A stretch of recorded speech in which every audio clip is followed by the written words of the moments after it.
morning, good afternoon, whatever it is, wherever you are. It's me again, Jen. Hello! And I'm here with my dear friend Kim for another foyer into the Seventh Sphere Tarot. Ooh. Yeah, she's got, like, it's so shiny. Like, blind them with it. It's so shiny. I love it. The box is super nice. I like to talk about that because, you know, sometimes they come with really crappy boxes that I end up throwing away, but this one's super nice. It's also got, like, a lot of skulls and things, which is cool. I like skulls. It's a very shiny deck. It is a nice sized deck. And as we mentioned, it is attached to an app. So for those who are super interested in like learning on their phone or, you know, all into the techie stuff, like I am too. It's got quizzes on it. It's got quizzes. It's sort of like Duolingo for tarot. Kind of. I like it. Yeah. Yes. That's not a bad analogy. Gamification of the tarot. All right. So if you are interested in learning about tarot or learning more about tarot, even I've enjoyed it. It has a cool feature on it that tells you like how many cards of a certain type you have drawn throughout the month and kind of gives you an idea of those kinds of things. If you're into data like I am, it's fun too. So also, there are some other unique things about the deck that Kim has versus the app versus other decks versus so many things. So let's see what card we have today. Yes. Okay, now I'm excited. All right. I'm not excited about the card because I don't like this card, but I am excited about the prospects of this card. So, am I holding it right side up or upside down? Upside down. Am I? Yes. We don't know because this is a Marseilles deck, which Kim learned the hard way means is not typical to the Rider-Waite tarot deck, which most of our decks are made of. This deck is based on playing cards a lot more than our usual decks are. So I had no idea really what the difference was until I accidentally bought these cards. See, there are no accidents. No. No accidents. No, not really. Not really. No, because now she's learning a lot. Learning so much. So what card do we have today, Kim? So we have the Three of Swords, which I learned was all about heartbreak and devastation and just, you know, normally the picture is a heart with three swords stabbing through it. It is not necessarily positive. No, it's not usually a happy card. In the Rider-Waite deck, yes, it would be depicted by three swords stabbing through a heart. There's usually rain in the background, dark clouds. We know all those things mean bad stuff. So with this Three of Swords, though, it doesn't have a reverse is one thing. I know we can say that it kind of does, but also it has a little bit fluffier meaning, I guess. Yes. A little less dire.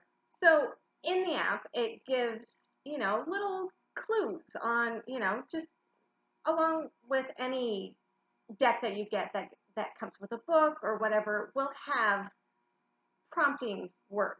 Keywords, hot words. Well, for this one, it's presenting ideas, getting feedback, and first communication.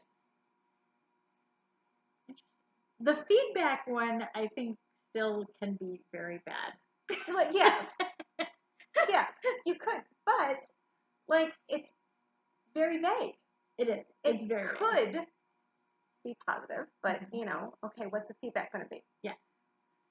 So, it's a whole new different level of reading. It is. It's very different to read with a Marseilles deck. And you can read, now we talk a lot about in class the difference between the intention as well. So if you're reading these cards and you're reading it as like how you know the card to be, if you draw this card and you're like, oh, that's a scary card, I don't like that, then it's the scary card and you don't like that.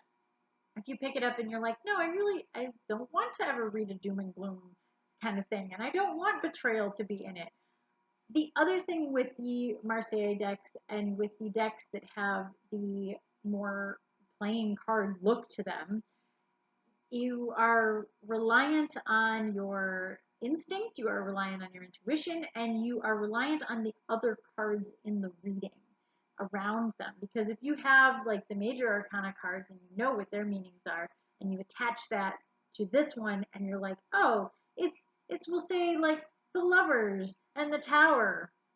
Well, then we know that this is probably a bad card. It's probably not about input, it's about betrayal. Whereas if you see it and it's maybe with like Ace of Wands and maybe, I don't know, something a little more artistic related, maybe it is, maybe the Eight of Coins, shall we say. And that's a little bit more about getting feedback on your work and your efforts and things like that.